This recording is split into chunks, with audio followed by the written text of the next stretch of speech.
Antes que nada, muchas gracias por el tiempo. No sé si les puedes dar como una pequeña introducción, ¿a qué te dedicas y qué haces? Sí, claro que sí. Mira, yo me dedico a la ciencia de datos. Técnicamente tengo 3 trabajos distintos. Trabajo en el banco, en BBVA, como Data Scientist Manager, y también tengo mi startup de analítica de datos, se llama Data Pulse Analytics, y también me dedico a dar clases, o sea, soy profesor. Ok, sí vi que tienes varias actividades. ¿Y cómo le haces con el tiempo para organizarte? O sea, ¿hay alguna que te ocupe como más tiempo o le das como repartes igual? Pues prácticamente lo que hago es, obviamente siempre respetar el horario laboral del banco, o sea, es de 9 a 7, a veces me quito una partecita de la comida para terminar un poquito antes, pongo a las 6:30, y como es home office, pues también hay flexibilidad. Entonces ya de las 6:30 en adelante, pues ya me dedico a la parte de mi empresa. De las clases, ahorita no estoy dando clases, pero dejé de dar clases hace como 2-3 meses, pero antes daba clases martes, era martes y jueves en una plataforma en línea que se llama Coder House. Entonces, como todo es en casa, pues es más fácil, no me tengo que estar trasladando ni... ¿Y tu empresa, esa cómo la haces con los tiempos? Pues técnicamente ahorita el cliente que tenemos es Globex. Globex es una empresa de trading, de inversiones. Y por ejemplo con el dueño, que es Gabriel, prácticamente tenemos las sesiones en la tarde-noche, entonces las tenemos a las 7 de la noche. Y yo tengo un equipo de trabajo, o sea, es un equipo de 6 ingenieros, más aparte tu servidor. Ok, sí que te ayude, ¿no? Va, entonces, no sé si nos puedes platicar también, porque empezaste estudiando ingeniería mecatrónica y de biomédico, ¿verdad? Ajá, sí, tengo 2 ingenierías. ¿Cómo fue ahí bueno, digamos, por qué igual te latió primero esas 2 carreras y luego cómo fue el cambio a ciencia de datos? Ok, sí, es una buena pregunta. Estudié ingeniería, realmente empecé como ingeniero industrial y duré como 2-3 semestres, luego me cambié de carrera, o sea, no era lo mío. O sea, como que me gustaba más la parte matemática y tecnológica. Prácticamente yo quería estudiar medicina, estuve en el propedéutico, o sea, mientras estaba en ingeniería industrial. No me gustó porque pues, es literalmente perder tu vida por un buen de tiempo. Sí. O sea, no digo que los médicos no tengan vida, pero pues todo el tiempo, es mucho tiempo, ¿no? Sí, de estudio y de dedicación. Entonces dije, quiero ingeniería biomédica. No había en ese entonces en la universidad, entonces estudié lo que era más afín, que era ingeniería en mecatrónica. De hecho, creo que fue la mejor decisión que pude haber tomado, porque ya estando en la carrera, pues sí me di cuenta que estaba muy padre pues todo el contenido y demás. O sea, como que desconocía un poquito a profundidad qué es lo que se veía.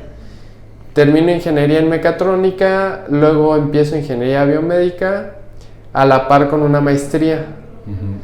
Y la parte de la ciencia de datos surge en mi maestría. De hecho, en la maestría pues casi me sacan de la maestría porque yo propuse, por lo general cuando tú estás en una maestría en investigación, por lo general te asignan proyectos que ya existen. Y yo no, o sea, yo propuse mi propio proyecto que no se debe de hacer. Ahí me defendió mi asesor y demás, y al final sí quedé. ¿Y cuál era tu proyecto? Estaba entre varios, o sea, cuando estaba eligiendo el proyecto estaba entre varios, pero yo lo quería orientar a la cuestión médica. Y en el centro de investigación donde yo estaba casi no tenían cosas médicas. El proyecto era, al final me decidí por tomografía computarizada en cáncer de pulmón, nódulos. Entonces era un algoritmo que tenía que detectar nódulos en tomografías computarizadas. Y ya de ahí es cuando yo empecé como en toda esta parte de inteligencia artificial, machine learning, y ya después vi que estaba la parte de ciencia de datos y pues ya me fui por ese camino. Y para, los que han escuchado una vez de ciencia de datos pero no ubican muy bien qué es, ¿cómo le describirías a esa persona ¿Qué es ciencia de datos y qué es lo que haces como día a día? Ok, ciencia de datos, aquí como propaganda, lo voy a escribir como la Universidad de Harvard lo escribió en el 2012, el trabajo más sexy del siglo XXI. Sí, se pusieron así varios. Ya después de la propaganda, un científico de datos es un profesional que involucra 3 ejes principales. El primer eje es la programación, el segundo eje es la parte estadística o matemática, y la tercera parte es la parte de negocios, o sea, como sí, orientado a business y demás. Entonces, si lo podemos describir en una sola frase, pues es el profesional que se encarga de implementar algoritmos que obviamente tengan involucrada esta parte matemática para poder aportarle valor a los negocios. Ok. Y de ahí, ¿cuál es como los siguientes pasos o cuál es el siguiente paso a que es como Machine Learning? ¿Cuál es como la diferencia igual? Machine Learning es un área de las ciencias de la computación. De hecho, es un área de la inteligencia artificial. O sea, la inteligencia artificial es muy amplia.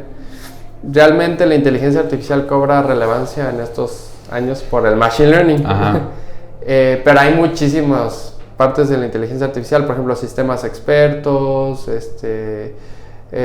también está el procesamiento natural del lenguaje, que no necesariamente es Machine Learning, sino que es otra área que ya después se intersecan entre sí.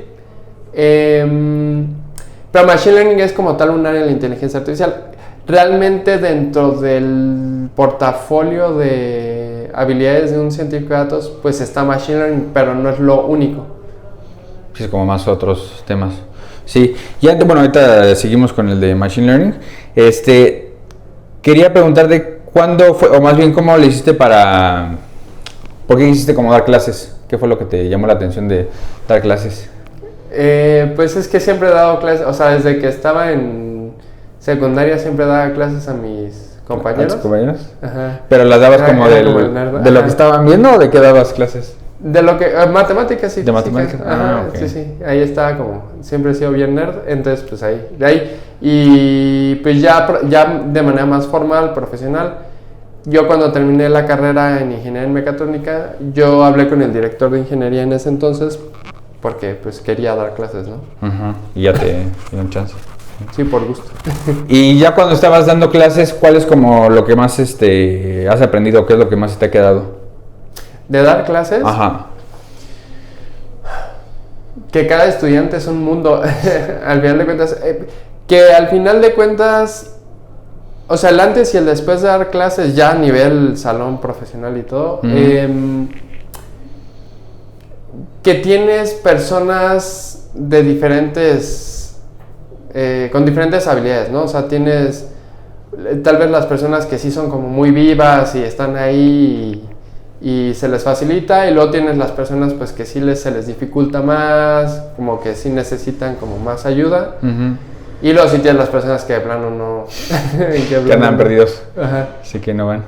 Y por ejemplo en esas situaciones, ¿cómo le haces cuando estabas formando tus clases?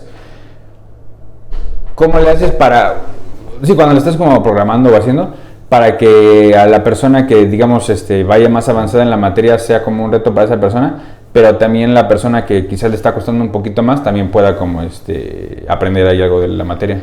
Sí, ahí mi metodología de enseñanza es un poco distinta. De hecho, ahorita que mencionas eso, por ejemplo, di una clase de imagenología médica en la universidad ya hace creo que un año, y entró un estudiante de doctorado a la clase. Entonces ahí sí era una diferencia abismal, ¿no? Entonces lo que trataba mucho de hacer en ese caso era pues realmente darles el nivel. Es que al final de cuentas mi filosofía de enseñanza es no importa si eres estudiante de nivel de licenciatura, no importa si eres estudiante de nivel posgrado, yo siempre he sido fiel creyente de que si te esfuerzas y realmente le echas ganas y todo, todos pueden. Entonces, aunque tuviera el estudiante de nivel doctorado, pues yo daba la clase como es. Obviamente sí los estudiantes pues en ciertos sentidos sí se quejaban un poquito porque pues tal vez el nivel estaba un poquito complejo. Entonces yo lo que hacía era, daba como la parte nivel licenciatura y al estudiante de doctorado como que le decía, a ver, voy a mencionar algo como un poquito más avanzado, no se preocupen, o sea, esto es más para el estudiante de doctorado y ya, ¿no? Por lo general, mi metodología de enseñanza es, por ejemplo, yo les dejo un examen y el examen es 2 semanas, ¿no? Y resuélvanlo y pueden sacar computadora, pueden sacar libros, o sea, inclusive pueden preguntarle a sus profesores, o sea, yo no tengo problemas, porque esa es la vida real. O sea, sí.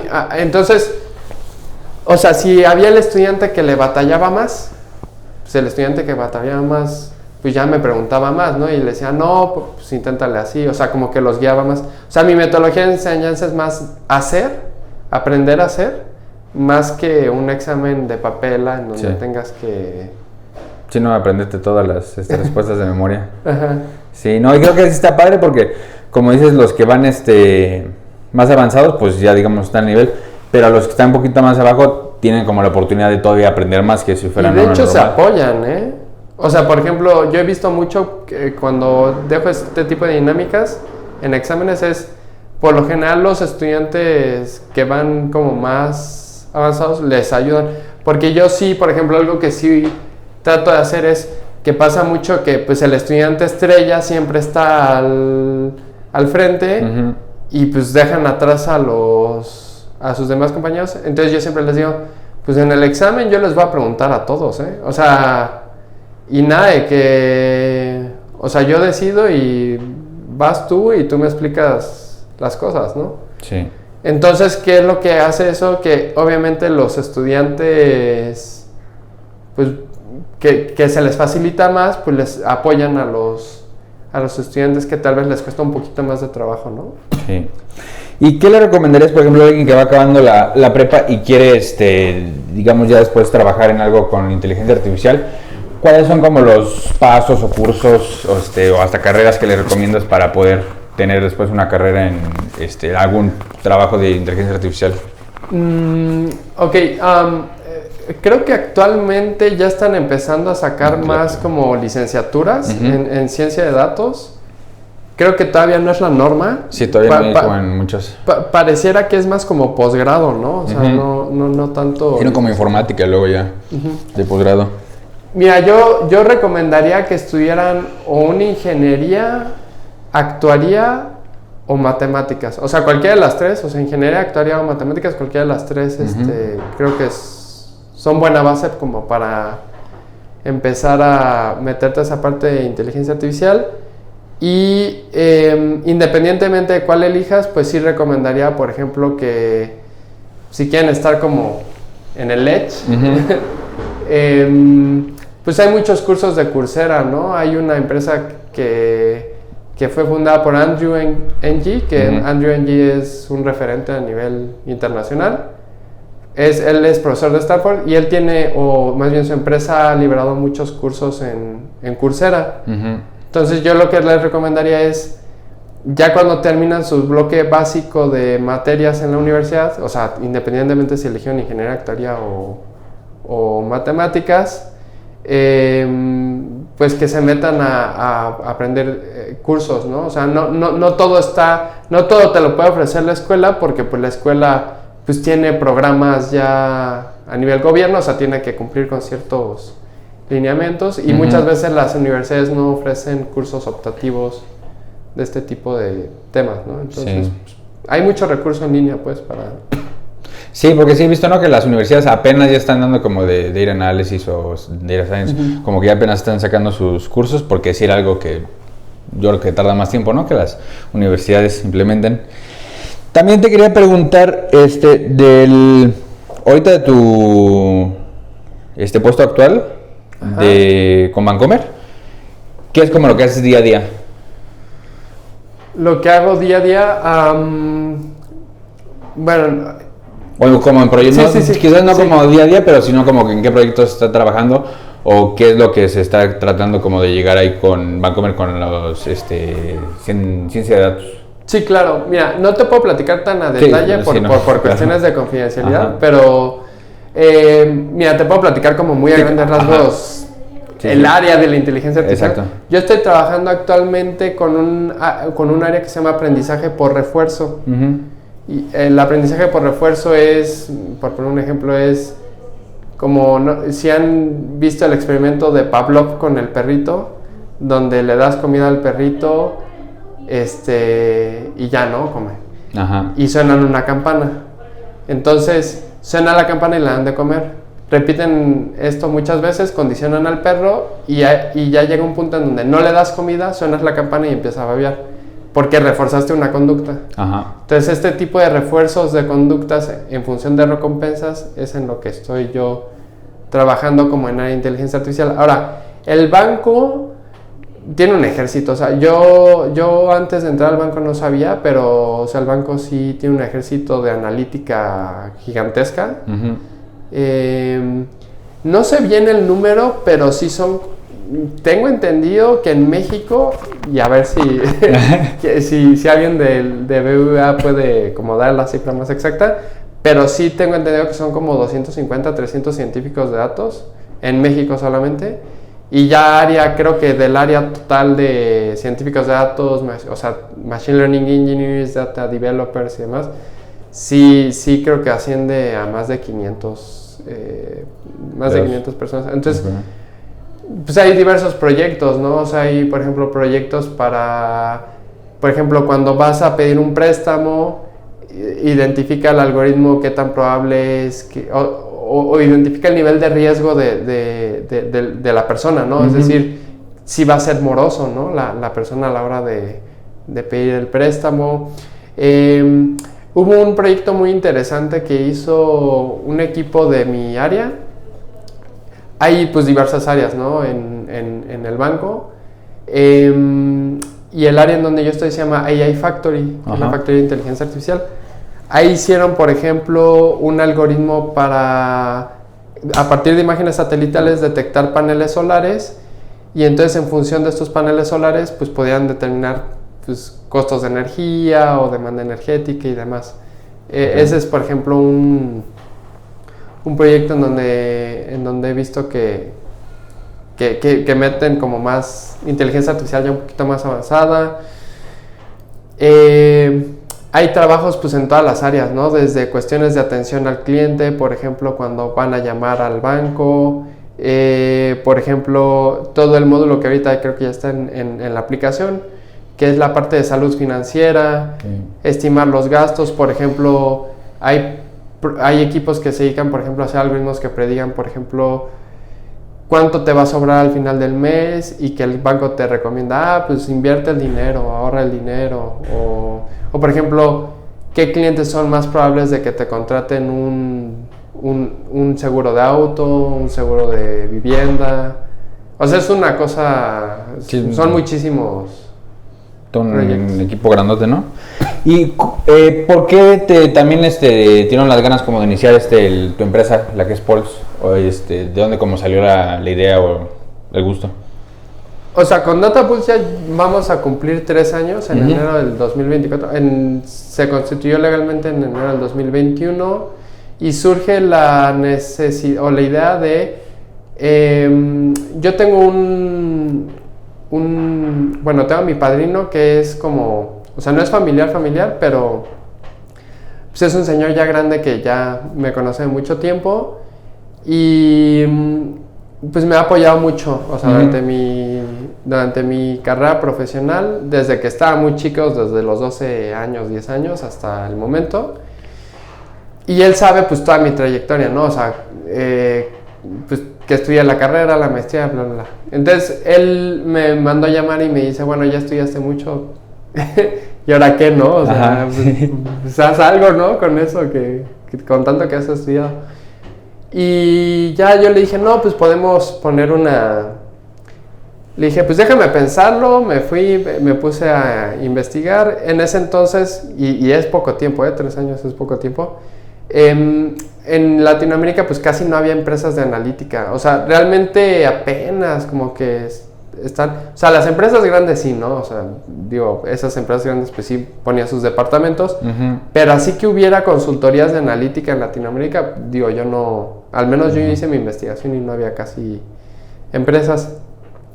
Entonces, o sea, vi la necesidad, se alineaba con lo que yo como que había estudiado y me había formado. Le presento, o sea, le hago un modelo de negocio, se lo presento y pues ya dijo, pues sí te ayudo. Nos apoyó con la parte legal y la constitución de la empresa. Nos apoyó con el branding, o sea, pagando el branding, el marketing, todo eso.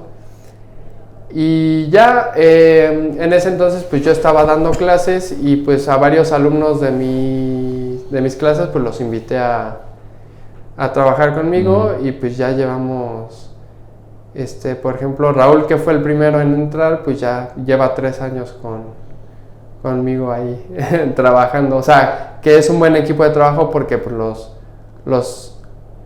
pues ya no puedes ir estudiantes, ¿no? O sea, ya los ingenieros pues ya... Y ahí, por ejemplo, ¿cuál sería un proyecto que te gustaría que un día, por ejemplo, alguien te llegue con necesito que me ayudes en algo? ¿Cuál sería como un proyecto así que dirías tú que te atrae mucho, te gustaría trabajar mucho? O sea, como con qué sector o qué empresa o actividad. Sí, de hecho, la empresa ha pasado por muchas cosas. Ajá. Me parece que ya la empresa la estoy orientando a temas financieros, o sea, se alinea tanto con lo que estoy haciendo en el banco como con lo que estoy haciendo con este cliente. Entonces, en primera instancia, yo creo que una cuestión financiera sería lo ideal y que fuera un proyecto en donde el objetivo fuera predictivo, ¿no? O sea, donde el objetivo sea hacer predicciones sobre alguna cuestión financiera y donde la empresa que nos esté contratando, es lo ideal, ¿no? La verdad es que no pasa así. Pues ya tengo una estructura de datos ya consolidada, ¿no? Que eso es muy difícil que pase porque por lo general las empresas que tienen estructuras de datos ya bien consolidadas, pues ya tienen su propio equipo de analítica y no necesitan contratar. O sea, pero sería lo ideal. Obviamente la realidad es que pues, las empresas te llegan, casi no tienen madurez a nivel de datos y pues tienes que orientarlas a montar la infraestructura de datos primero, consolidar bien su gobierno de datos y ya después hacer la parte analítica. Ok. Y por ejemplo, cuando trabajas con esas empresas, digamos, ¿cuánto es el rango de tiempo? ¿O ya es como o sea, como que trabajas ya mutuamente hasta durante todo el tiempo? ¿O nomás es como un tiempo mientras les ayudas como a establecer ya sus métodos? Depende de la empresa y depende de la necesidad. Porque, por ejemplo, trabajamos con un restaurante y pues el restaurante, pues ahí sí depende de la madurez de los datos. Ellos ya tenían un sistema que les jalaba datos de ventas y todo eso, pero por ejemplo les faltaba toda la parte del inventario, ¿no? Entonces no tenían un sistema de inventariado y pues era justamente pues hacerles el sistema, ¿no? Sí. El sistema de inventariado y después meterles la analítica. Por ejemplo, ese proyecto duró aproximadamente 7, 8 meses más o menos, pero porque era bastante, ¿no? O sea, era desde hacer el software hasta la parte de analítica. Por ejemplo, es que depende mucho el proyecto. Y ese era más o menos sencillo, ¿no? Porque es un sistema de inventario, o sea, tampoco es que sea la gran cosa, ¿no? Ajá. Pero, por ejemplo, el cliente que tenemos actualmente sí es un poquito más complejo, que es Globex, porque es cuestiones de inversión. Entonces, ahí teníamos que hacer una aplicación, o sea, se las hicimos todo. Realmente la aplicación la terminamos, o sea, la parte de software es rápida, en el sentido de que tener un primer prototipo de aplicación para que se viertan todos los datos realmente rápidos, 3-4 meses. Siempre y cuando el cliente no pida tantas cosas, ¿no? Ajá. O sea, porque si te piden, entre más piden, pues sí tarda más, ¿no? Tarda más.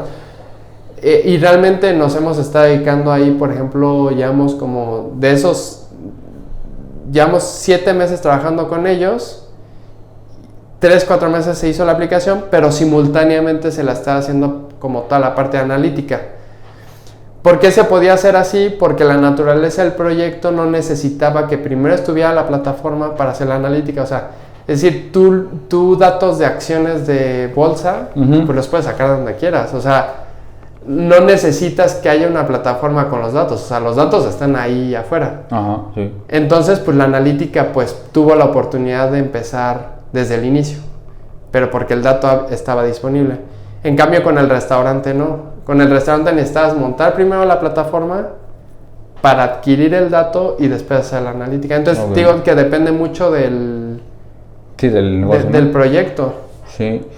Y cuando estás trabajando con todas esas empresas y proyectos, en la parte como de ciberseguridad, ¿ustedes, digamos, manejan o, digamos, se preocupan de esa parte o ustedes solamente se enfocan en la parte de la creación de los sistemas? ¿O también tienen como parte ese? De hecho, sí tocas un tema muy crítico, muy delicado. Realmente nosotros no nos dedicamos a la parte de ciberseguridad, pero es un tema bien importante. Entonces, lo que hacemos nosotros para apalancarnos es, pues, ahora sí que nos ponemos con los servicios de la nube de Microsoft o de AWS, de Amazon o de Google Cloud Platform. Y pues ellos... Te respaldas con ellos, ¿no? Ellos soportan, ¿no? Sí. Porque el tema de ciberseguridad es muy... requiere muchos recursos. O sea, si tú quieres tener tu propio equipo de ciberseguridad y toda esta cuestión, pues sí son muchos recursos. Entonces nos apoyamos de los servicios en la nube para poner toda esta parte de barreras y demás. De hecho nos llegó a pasar, porque nosotros trabajábamos con una diseñadora que hacía páginas web sencillas. O sea, porque también hacemos páginas web, o sea, también estamos en ese ámbito, un poquito desviándonos de la parte analítica. Y realmente son proyectos chiquitos, o sea, son clientes que... Sí, como de landing, ¿no? Nomás para... Sí, de landing page o cosas así. ¿Qué es lo que pasa muchas veces y sí nos llegó a suceder? Es que como el proyecto, o sea, para vender esos proyectos es muy poco el costo. Entonces el tema de ciberseguridad, pues, o sea, lo único que les puedes ofrecer es un certificado de seguridad que es el que te da el hosting, ¿no? O sea, GoDaddy o donde vayas a hostear la aplicación. Y sí nos llegó a pasar muchas veces que les ponían malware, o sea, les inyectan, o sea, ya después de que terminamos el proyecto pasaba mucho tiempo y regresaban los clientes con nosotros y nos decían, es que nos inyectaron malware, pero te está hablando de clientes chiquitos donde no lo poníamos en la nube, porque pues ponerlo en la nube sale carísimo. Entonces pues ya les teníamos que reestructurar y todo eso, y de hecho ya por eso actualmente casi no decidimos hacer páginas web, porque justamente por este tema de que después de cierto tiempo pues inyectan malware y demás, y pues ahora sí que nosotros no podemos ofrecer sistemas de ciberseguridad avanzados que realmente protejan los sitios web porque sale muy costoso y los clientes no lo pagan, pues. Sí, eso sería como ya nomás para, digamos, proyectos muy, muy grandes, ¿no? Que ya quisieran contratar toda esa parte. Bueno, no sé si has visto en Netflix que sacaron hace poquito un documental que se llama Cyberbunker. No lo he visto. Es de bueno, no sé también si, porque creo que apenas está el 2023, era de un grupo de, digamos, de empresarios. Bueno, el principal era un holandés que está en Alemania y compró literalmente un búnker en una ciudad chiquita de Alemania, y ahí lo que hacía, contrató como también su equipo y formó todo, pero ahí es lo que hacían, hacían hosting de páginas, pero literalmente en sus páginas donde promocionaban sus servicios, decían que hosteaban páginas, pero ahora sí que podían hostear lo que quieran. Entonces normalmente lo usaban como para cosas ilegales. Y todavía no acabo de ver el documental, no sé cómo acaba, pero sí, o sea, enseñaron esa parte, ¿no? De que ellos, bueno, digamos las que usaban para vender drogas o más crímenes, ¿no?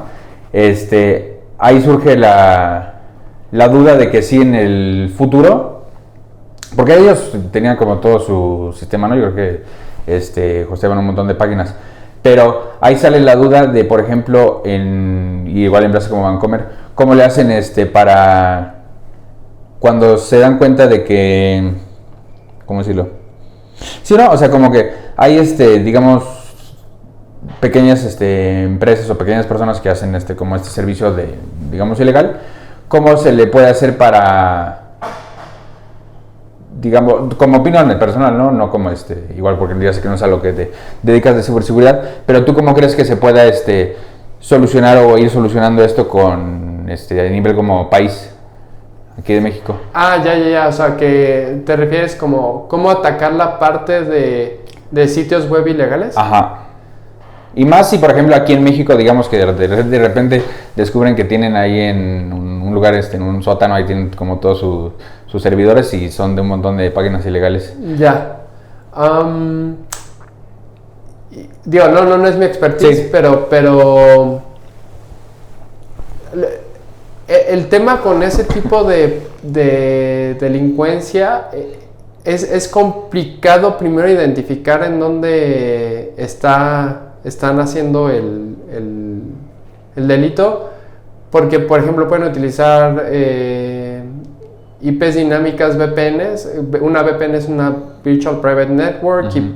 O sea, ellos, por ejemplo, puedes simular que estás en Rusia y realmente estás en Kansas. O sea, pues es como engañar a la persona, ¿no? De que tu IP, o sea, tu IP es tu dirección física. Uh-huh. Y con tu IP te pueden rastrear. Entonces, o sea, ahí sería cuestión de...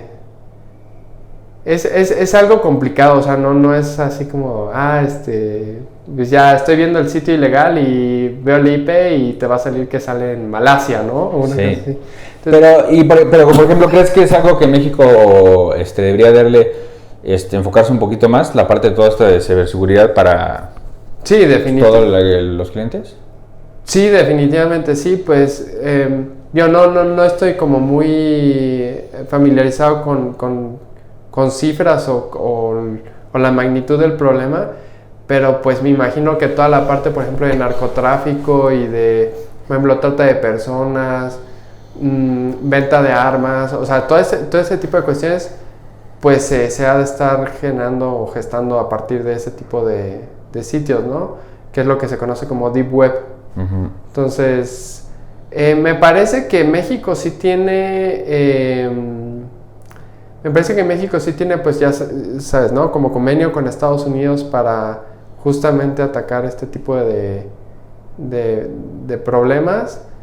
Y me parece que el Interpol y todo el mecanismo de seguridad internacional pues está colaborando con gobiernos para poder sí, para poder, pues sí, ¿no?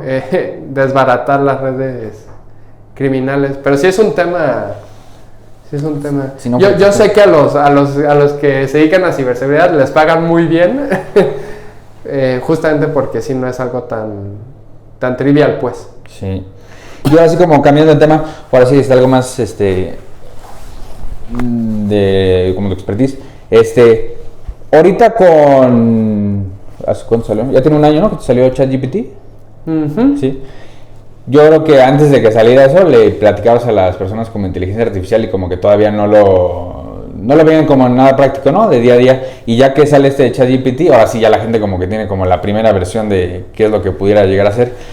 ¿Tú cómo ves como la herramienta de ChatGPT? ¿Piensas que va a ser un bien, digamos, en las áreas laborales? ¿De que la persona va a poder usarlo para hacer su trabajo mejor? ¿O crees que llega a algún punto? Igual esta tecnología, todavía no hablamos de más avanzada, pero digamos un ChatGPT como la versión 4, ese ya puede llegar a afectar a ciertas áreas laborales y, digamos, afecte que la gente pierda trabajos. ¿Tú como por dónde crees que se vaya a ir?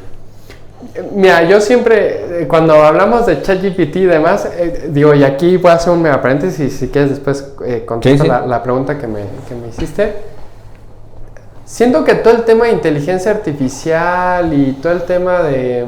Pues digo, yo me dedico a esa parte, ¿no? Uh-huh. Siento que es como el overhype, ¿no? O sea, como que está muy sobrevalorado. Y mira, yo trabajo en eso. Creo que, o me parece que pues sí, no, la gente lo percibe como si fuera, pues ya el Terminator o ya muy avanzado. Así. Pero realmente, o sea, si tú te remontas, si tú analizas la historia de la inteligencia artificial desde 1950, la década de los 50, que es cuando empieza todo en Dartmouth College, realmente los sistemas, por ejemplo, de visión que tenemos actualmente, o ChatGPT, por ejemplo, obviamente ChatGPT es un modelo ya más potente, ¿no? Pero pues son modelos que siempre han estado ahí, ¿no? Y la parte matemática, si tú la analizas, pues realmente no... O sea, pues es matemáticas, pues, o sea, no es otra cosa. De hecho, hay una frase que decía Yann LeCun, que es el director de inteligencia artificial de Facebook, que realmente ChatGPT es muy tonto. O sea, si tú haces evaluaciones de entendimiento, por ejemplo, le hicieron creo que un examen de IQ, lo hizo Facebook, bueno, Meta, creo que salió muy mal, o sea, ChatGPT salió muy mal. Lo hicieron estudios, por ejemplo, de razonamiento causal, o sea, de realmente entender qué es lo que... las causas en función de efectos y demás, algo que se llama counterfactuals en inglés, nada más que en español no sé cómo traducirlo, de casos hipotéticos, ¿no? De qué pasa, o sea, sí lo responde bien, pero hay ciertas cosas que no responde bien. O sea, realmente la tecnología ha estado ahí y yo siempre he pensado que o sea, hay un overhype como realmente en este tema. Hablando sobre lo de la desplazamiento laboral, venga, yo soy más como de la corriente de las personas que creen que conforme ha avanzado la tecnología se pierden trabajos pero se crean nuevos trabajos. Venga, creo que eso en cualquier documental de YouTube te van a mencionar eso, ¿no? O sea, tú, por ejemplo, tienes la máquina de escribir de mecanografía y venga, o sea, pasa la parte de pues más digital, pues obviamente las personas que se dedicaban a escribir en máquina pues pierden su trabajo, pero pues venga, o sea, surgen los trabajos, por ejemplo, de las personas que hacen blogs digitales o personas que hacen noticias digitales y demás. Creo que el tema más delicado es en la cuestión creativa. O sea, creo que la parte más sensible y más, incluso diría que peligrosa es en la parte, y lo digo peligrosa porque pues puedes generar contenido pues que no es muy, que puede comprometer personas, ¿no?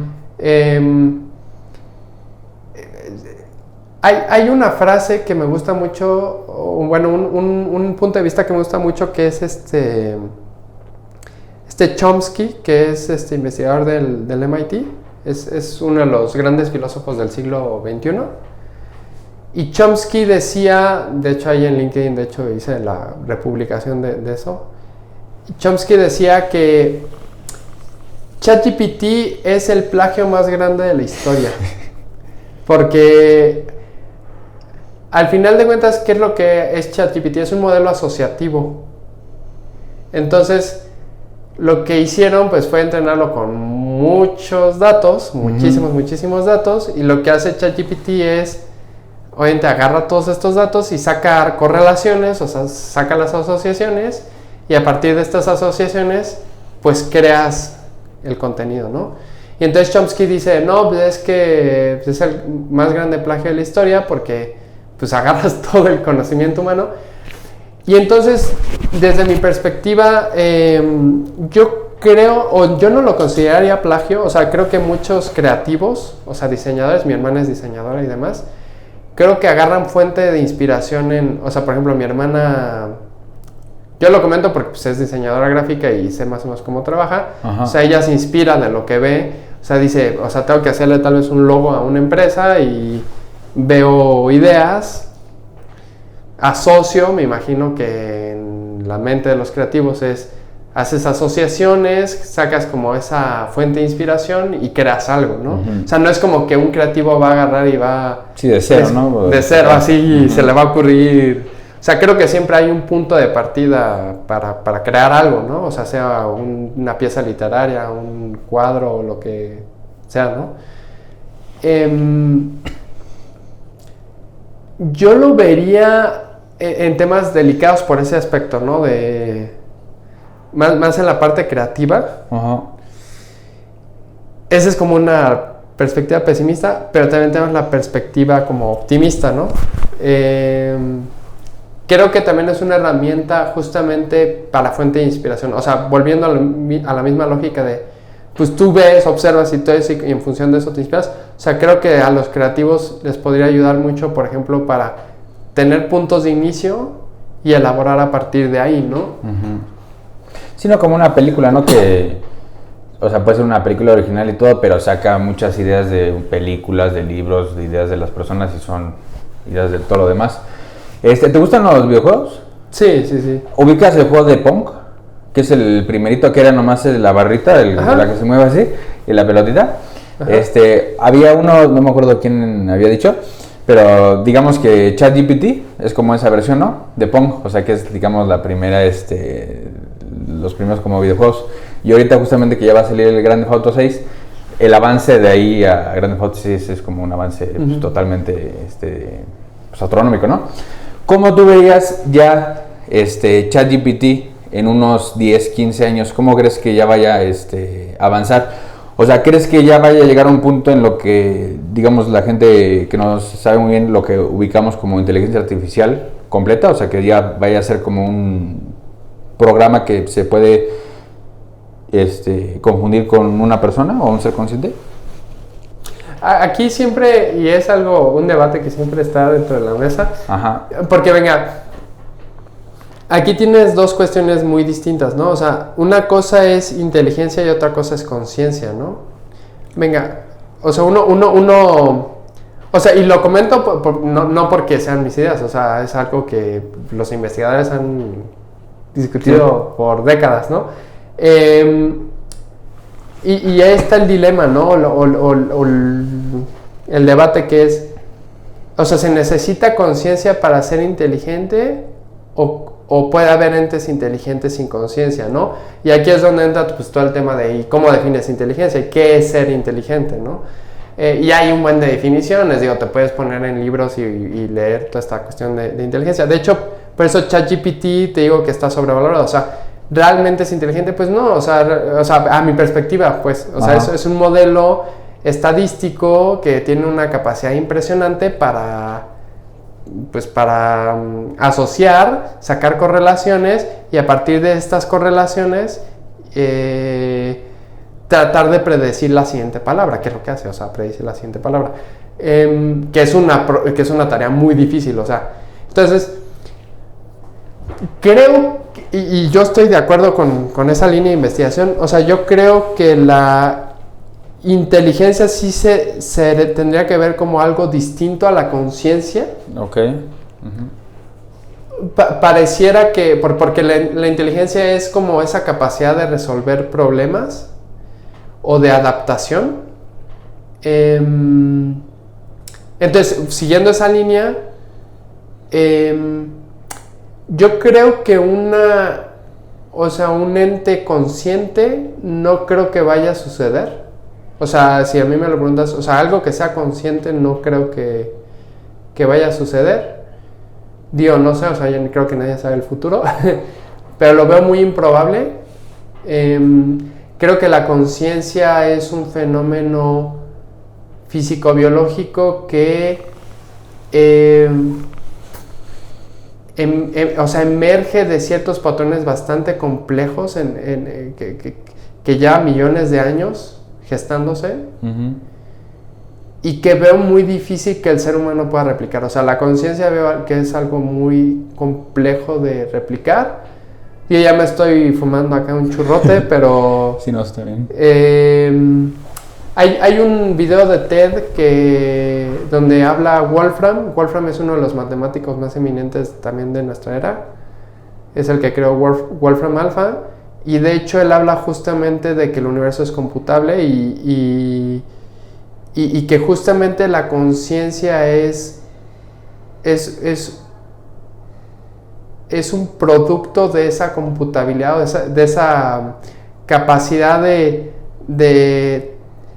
tener múltiples caminos. O sea, está medio complejo el show, pero yo veo muy difícil que se genere un ente consciente. Ahora, un ente inteligente, que es algo totalmente distinto, por ejemplo, los algoritmos de visión que tenemos, pues son inteligentes, ¿no? O sea, resuelven un problema y ya, ¿no? O sea, tú le presentas una... Y aprenden, ¿no? O sea, aprenden... O sea, tú le pones otra imagen y aprende lo que hay en esa imagen. Una inteligencia general, porque ese es el término, o sea, es a strong artificial general intelligence.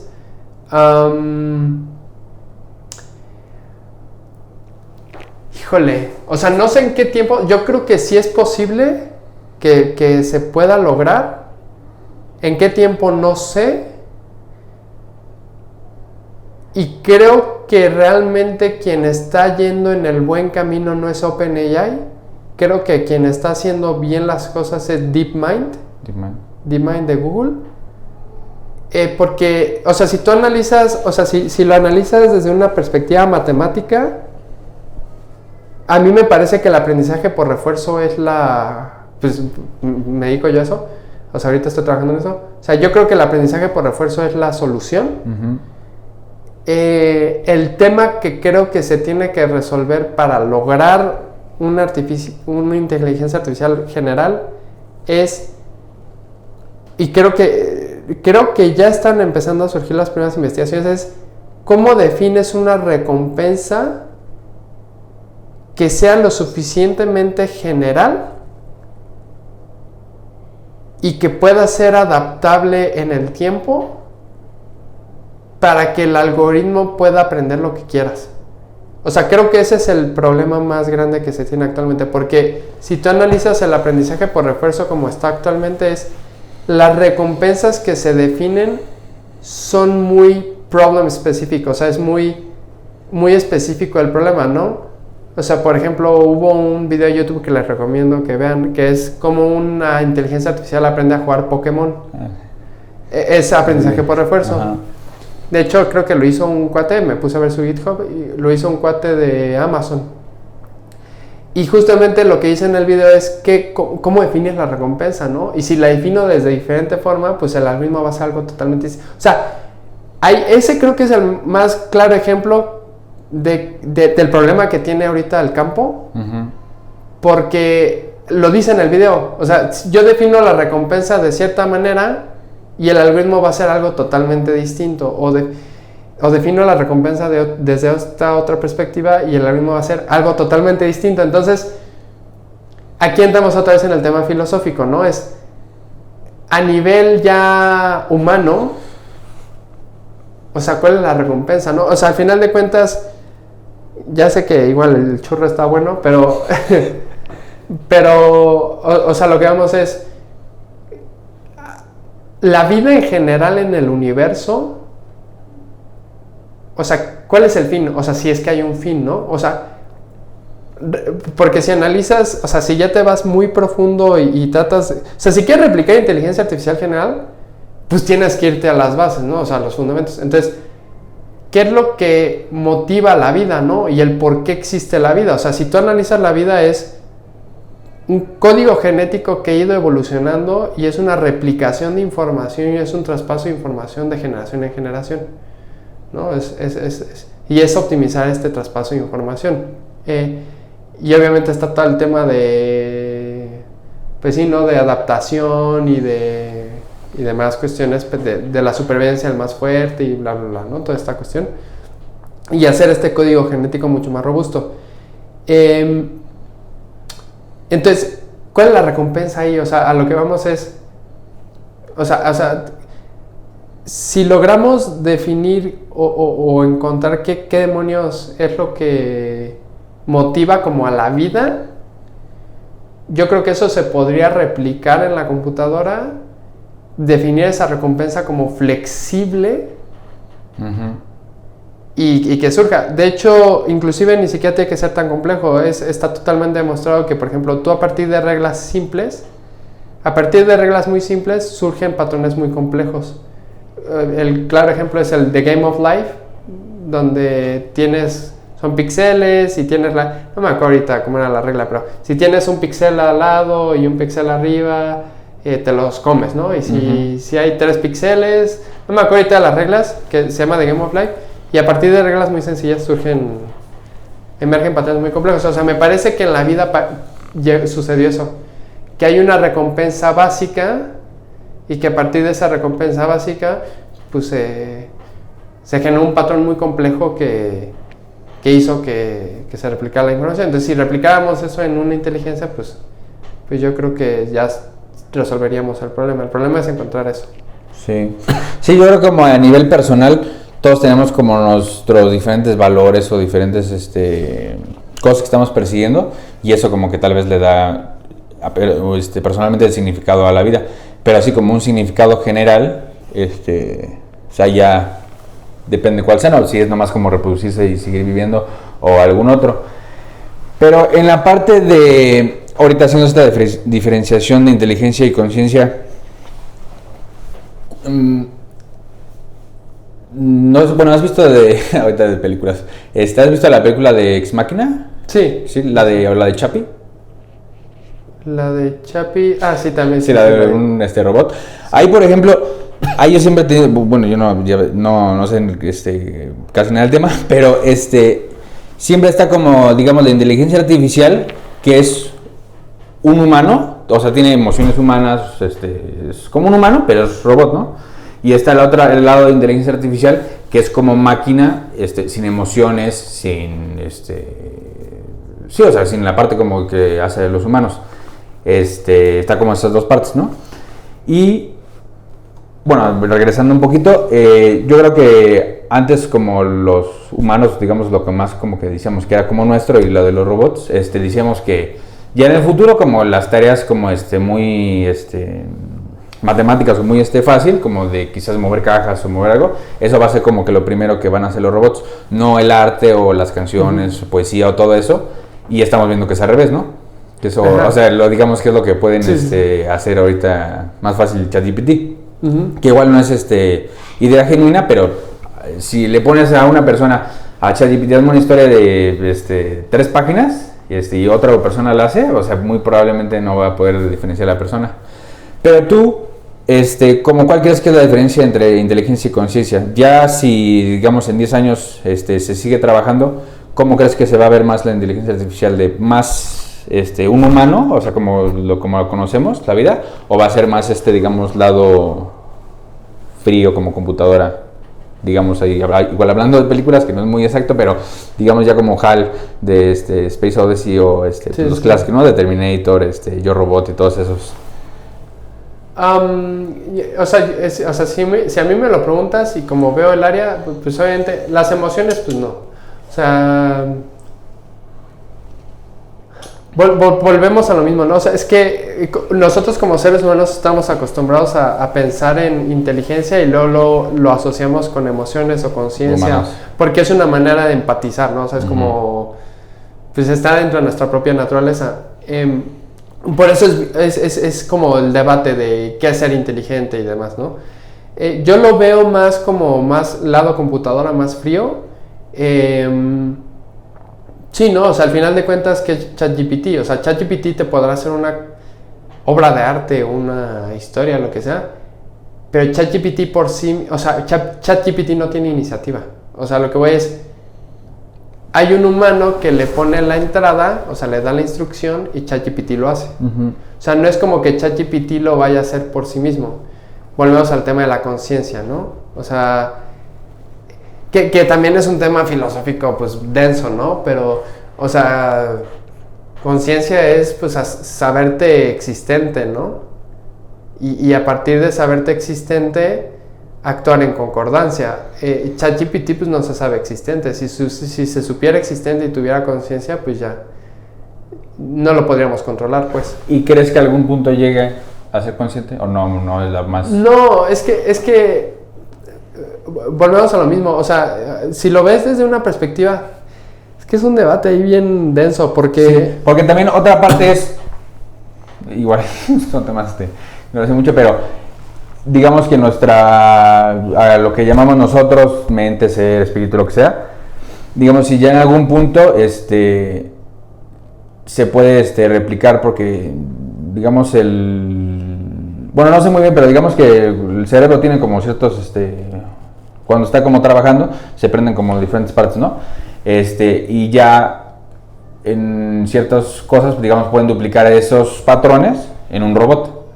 Entonces, si llega a ser un punto más avanzado, digamos, tú como piensas, como todo eso, si, digamos, pueden salir una copia y te pasan a este robot, ¿quién dice que no se puede ya después de que esa misma, lo que eres tú, entra ese robot? O sea, bueno, ya no sabe, ¿verdad? Pero ¿cuál es la diferencia? Si tú eres nomás como algo más o es puro programación.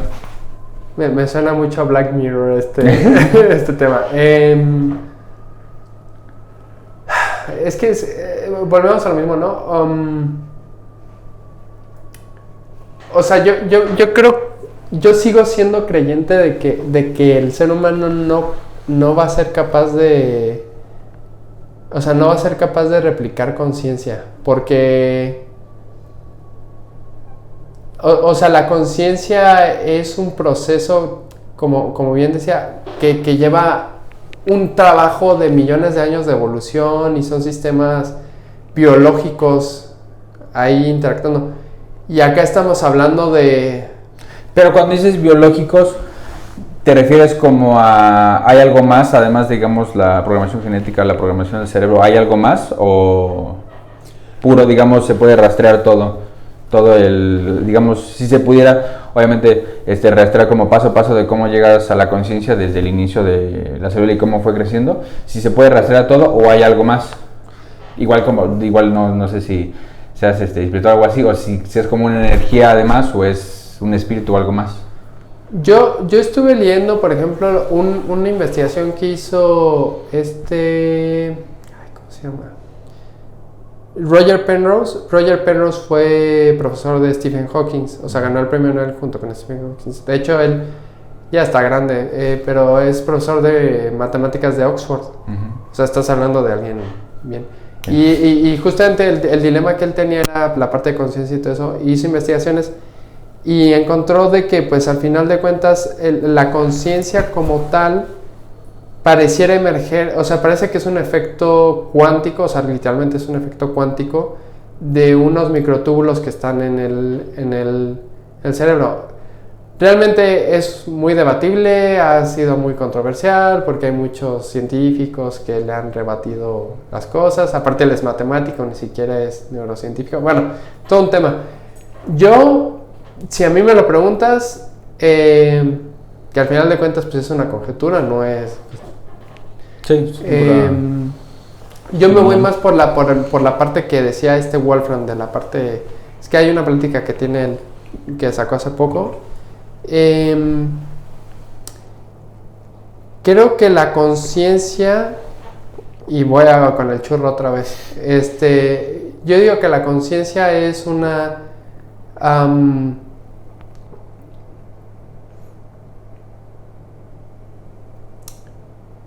la conciencia es una forma de construir el universo. Es decir, tu conciencia y mi conciencia son distintas. Por ejemplo, tu conciencia construye el universo de una manera y mi conciencia construye el universo de otra manera.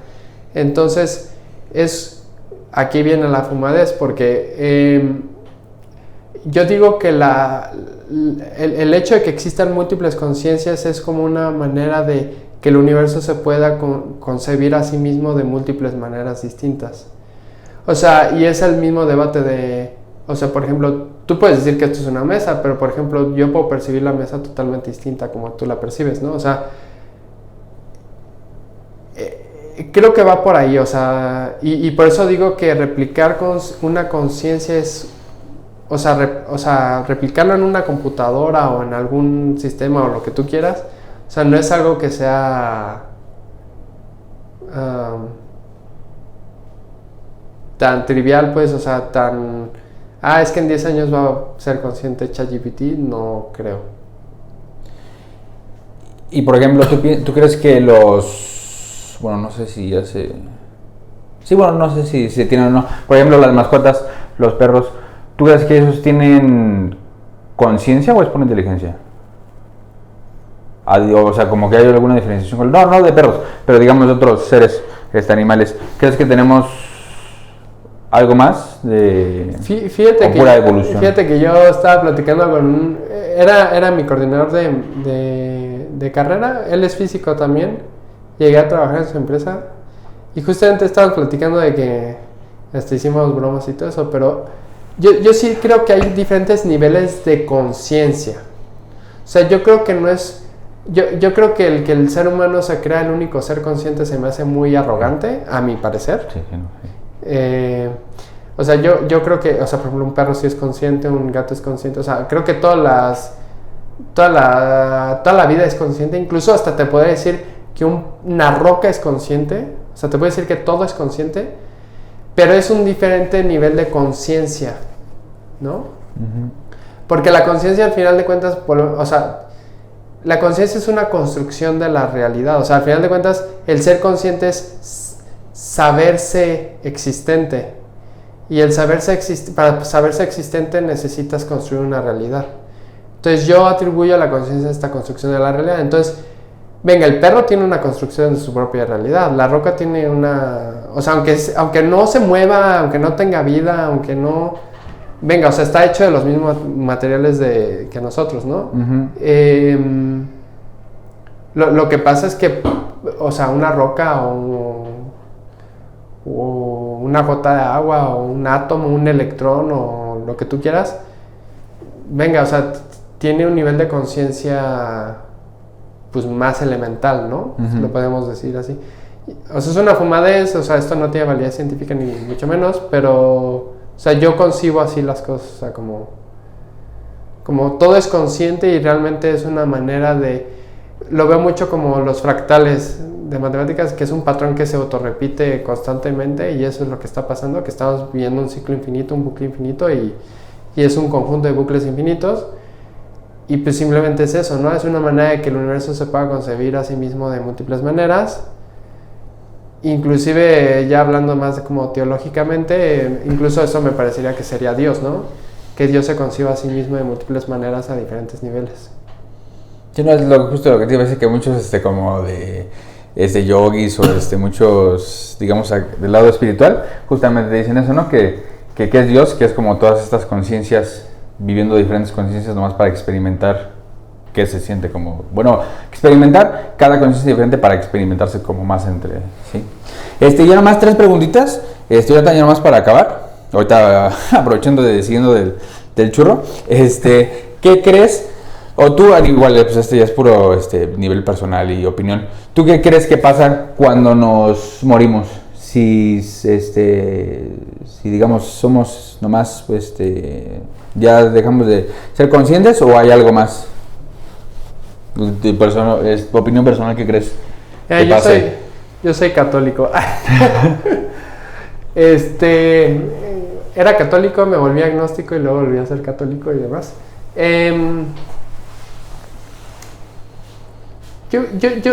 Fíjate que, o sea, aunque yo estoy describiendo a Dios como esta forma de percepción y todo eso,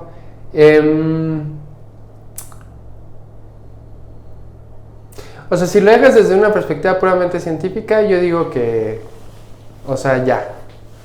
O sea, dejas de existir y ya... es como antes de que naciéramos, que no tenemos ni idea. Me quedaría con la perspectiva de Richard Feynman, que es premio Nobel de Física, que murió, que le preguntan, bueno, ¿y tú qué piensas después de la muerte? Pues ya, o sea, se acabó, o sea, ya no hay más, o sea, porque si lo ves desde una perspectiva puramente científica, pues, ¿qué es o sea, lo que consigues tú como alma o pensamiento, pues es, un científico te diría, pues es el producto de la evolución biológica y todo. Pues interacciones bioquímicas, ¿no? O sea, el que tú te sepas tú, de hecho, está demostrado, de hecho, estaba leyendo un artículo también de eso en el camión, la semana pasada creo, que decía que el yo no existe, o sea, el yo es un engaño, porque al final de cuentas o sea, tu yo es producto de las interacciones bioquímicas del cerebro y de los pensamientos y todo eso. Entonces, si lo ves desde esa perspectiva, pues si te mueres, se mueren las interacciones bioquímicas, se muere todo y pues deja de estar el yo, ¿no? Así ya te vas a una perspectiva un poquito más filosófica, no espiritual. Pues venga, me quedo con la parte de te mueres y pues al final de cuentas pues llegas a ser otra vez parte del universo y volviendo a estos niveles de conciencia pues pasas a, pues te esparces, ¿no? O sea, pasas a ser parte de las plantitas y demás, todo eso. Ya si lo ves desde una perspectiva pues ya más religiosa, que me gusta más pensarlo así y creo que el hecho de que existan las religiones es reconfortar al ser humano en que hay algo después de la muerte. Pues sí, ¿no? O sea, tú te mueres y al final de cuentas pasas como a lo podríamos llamar como un plano más allá, ¿no? O sea, una dimensión más allá. De hecho, inclusive el que tengas estas conciencias que se estén pensando a sí mismas, o sea, por ejemplo, la teoría cristiana, católica o inclusive muchas religiones que piensan en una vida más allá de la muerte, pareciera que incluso no estuviera totalmente en contra de esta percepción de te estás pensando a ti mismo y hay múltiples conciencias, porque al final de cuentas el cielo lo podrías ver como un plano de conciencia, pues el plano de conciencia más alto, ¿no? Ajá. Si es que incluso hay una escala, ¿no? Donde al final de cuentas ahí pues eres, pues eso yo lo vería como la perfección, ¿no? O sea, lo concibes todo al mismo tiempo y eres consciente de todo al mismo tiempo y pues eso es lo que llamarían como felicidad eterna, ¿no? Entonces no es una respuesta de sí o no, blanco y negro. Ajá, no, pero sí está padre esa, porque sí, como dices, de que puede ser como, digamos, otra dimensión o otro espectro, otro campo donde sí, ahí estamos de diferente forma, ¿no? Y hablando aquí también de seres, ¿cuál es tu opinión personal o creencia de los seres que no somos, extraterrestres o que no son humanos? ¿Tú crees que existe vida fuera del planeta? ¿O que haya venido así? Igual esas son preguntas pues de personales y opiniones. Justo hay una... Es que yo veo mucho el podcast de Lex Fridman. Ah, sí, súper fan también. Ajá. Y hay una conversación que tiene con Elon Musk, justamente. ¿El que acaba de hacer ahorita? Sí, sí. Que hasta bromeaban de Diablo 4 y quién sabe. Sí. O sea, yo creo que... O sea, yo sí me voy, por ejemplo, hablando de ese podcast... o sea, yo sí soy muy de la... Yo sí soy mucho de la idea que planteaban de que hay como una frontera, ¿no? O sea, la frontera que creo que Carl Sagan lo llegó a proponer en su momento, de, bueno, si hay vida en otros planetas, ¿por qué no hemos sabido nada de ellos? ¿No? Ahí está el dilema, y pues se plantea la hipótesis, ¿no? Que lo más seguro es que por pura probabilidad sí exista vida en otros planetas, y el tema no es de si existe vida en otros planetas, sino es la capacidad de inteligencia es lo suficientemente grande, o más bien su tecnología es lo suficientemente avanzada como para pasar estas pruebas de extinción, ¿no?